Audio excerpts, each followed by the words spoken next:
Welcome to Freddy's. Have you met them yet? Met who? Foxy, Bonnie, Chica, and Freddy. You'd worked with director Emma Tammy before. What was your first instinct? What were your first thoughts when she rang you up and said, I want to do this movie based on this really popular game franchise about deadly giant possessed killer robots? What do you think about that? Yeah, I am not a gamer, or I haven't been since like the 70s and 80s, which is great because so much of the context is from the era for when I grew up playing Atari and early Nintendo. So that's kind of my era. She had explained what you described, and I was very intrigued. I think we were both giddy just having those initial discussions about like what are the possibilities of this world, and how do we create the tone of it.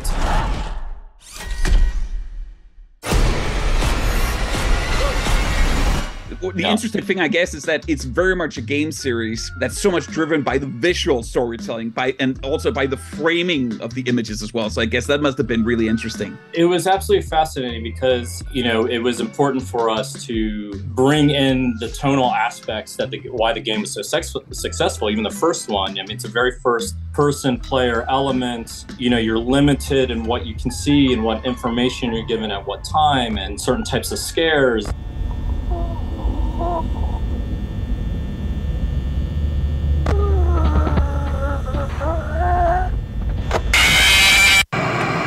We really wanted to match that tone that makes that game so successful. And certainly there's lots of nods. The security camera footage is so important. We knew that had to be important. There were nods on how we were going to frame things, Easter eggs throughout. And then beyond that, creatively, it was other films we looked at just in tonally, especially like Jurassic Park was, I think, a very important one because of what is wonderment in one aspect then becomes a complete horror on the other. And you have Abby, who sees things through a different viewpoint versus Mike. Hello? And just that idea of what you see as magical as a child can be completely horrific as an adult. We looked at other tonal movies, Poltergeist, The Thing as well. I just think like the idea of paranoia. Emma and I also talked a lot about The Shining. I was like, I want the Freddy Fazbear's to be like the Overlook Hotel of pizzerias.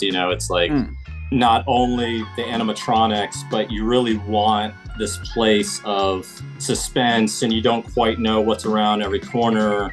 It's like Danny going through the hallways of the Overlook and that feeling of dread. And so those were kind of just our inspirations.